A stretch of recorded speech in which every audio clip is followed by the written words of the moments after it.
Good morning, evening, or afternoon, everybody. It's Kaghoe coming at you with another video.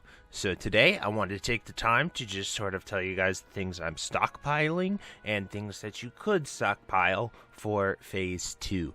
While we have about a month until Phase 2 finally comes out, I think there's plenty of time for you guys to sort of plan out what you want to do to make a ton of gold upon Phase 2 launch. Now, there are a few caveats to this and things that might restrict you a little bit in your gathering and item acquiring, but I think you'll be prepared when the time comes. But before we get into the video, be sure to like, comment, and subscribe. Everything you guys do helps my channel grow, helps me get discovered, and helps me help as many people as possible. So without further ado, let's get into the video. So the very first thing that you want to know is that when we take a look at professions, we need to get level 26 in order to get the next level, so from 150 to 225.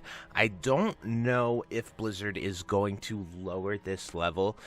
We also know that it is 41 for 225 to 300, so we can probably assume that professions are going to be capped at 225 come Phase 2, as well as you might have to get 26. I really hope they lower this to 25 because it would suck in order to have to level up and then come back to the city and then start your profession grinding. But you know, I just don't know what they're gonna do. But you know, just wanted to share that little tad bit of information. Now let's get into what you should stockpile. So the biggest money makers are going to be being very quick at a certain profession. So you can go towards alchemy, you can go towards engineering, tailoring, and leatherworking. I really like those as choices. And what that means is getting the materials that people are going to need to level from 150 to 225. On the bright side of this is we have tons and tons of resources. There are so many guides and stuff that are planned out. WoW Profession is a great website. I'll definitely link that down below in the description. People go here all the time to see the best way to level. So what you can do is you can then preemptively look at all those professions, ones that you want to go after or ones that you want to profit off of, and you can buy those materials. Some items that they say this is the easiest to make, use something really weird like small eggs or something like that, and so that can be, you know, a niche market that you can monopolize to make a ton of gold. But generally, the best items that you should stockpile for tailoring is going to be silk cloth, mage weave cloth. These can, or bolts of silk cloth and mage weave, because bolt buying has skyrocketed because people don't want to sit there and just make the cloth, right? So like you can profit most of the time just simply by buying cloth and turning it into bolts, because the silk usage from 150 to 225 is insane. It uses almost 800 bolts of silk, which is almost like an hour of just crafting bolts of silk, which is kind of insane. And so it is just, you know, something that you can think about, stockpile. And then at 225, you can look towards abyss items. So because with fishing, you can get those bolts of silk and bolts of mage weave cloth, you're able to, you know, get to 225 essentially upon launch. And then so you would look towards like Wildvine and Hearts of the Wild to make these Dreamweave pieces, because these are going to be very, very powerful pieces, pre-bis if not bis, in once the phase comes out. So there's Dreamweave gloves and Dreamweave chests. This is just a quick example. There are plenty of other items that people will want, but like Wildvine and Hearts of the Wild will be awesome items to go farm the moment you hit level 40. Let's take a look at leatherworking now. So at leatherworking, you know, there are some nice 200 and 225 recipes, like this wolf shed helm. This is going to be an insanely sought after piece. It is Bis Druid, it is level 40. Power shifting druids are going to want this so bad. So you could farm thick wolf hide, wicked claws, cured thick hide. You know, just taking the time to look at these items, know what people are going to want, and then going after them.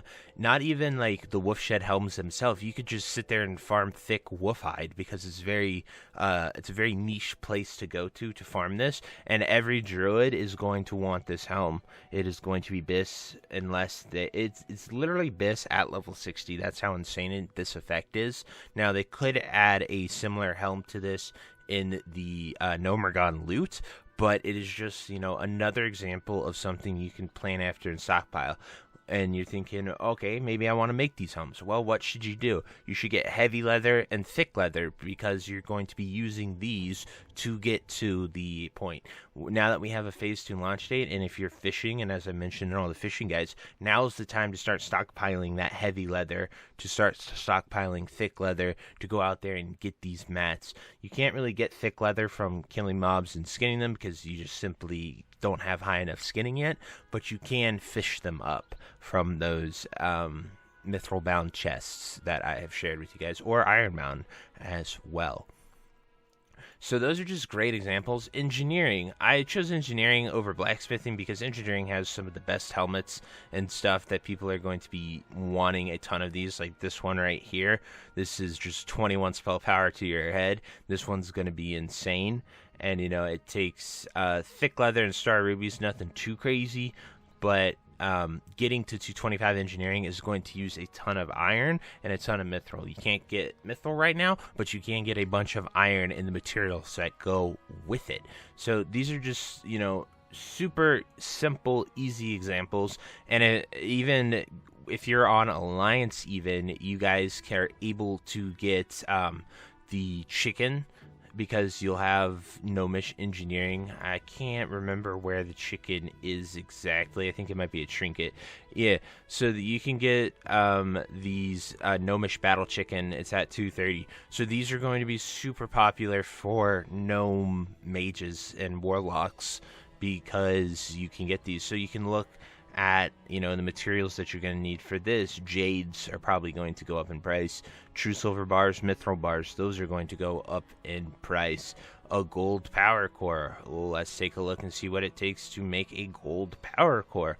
Probably takes gold and other things like that to get that gold power core. But those are just the, you know, the logical examples of things that you can stockpile to do it. So it takes 1 gold bar. So that's a reason for gold bars to go up. And that's something you could make right now. But I hope you guys understand, you know, the logic we're going about, why we're stockpiling these items, what they can be used for. Pretty much anything you're like, oh, should I stockpile this? Well, let me look what it is used for, what I need.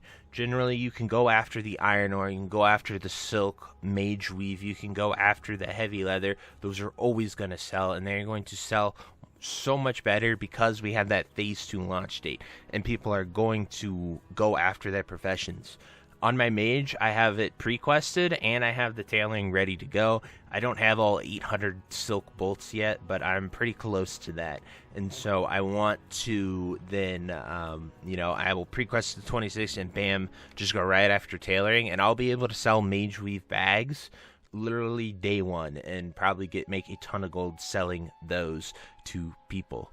So it's just, you know, think about what you want to do, have a plan, and chase after that plan. But anyway, guys, that's it for this video. I truly hope this helps you in knowing what you can stockpile, what to prepare, why you're preparing these things, and yeah, that's just my general logic. So anyway, definitely comment down below if you have a plan, want to share it, things that you might think of, you know, the path you want to go down. Definitely would love to hear that from you guys. But until next time, I hope you have a great day, and I'll see you later. Bye-bye.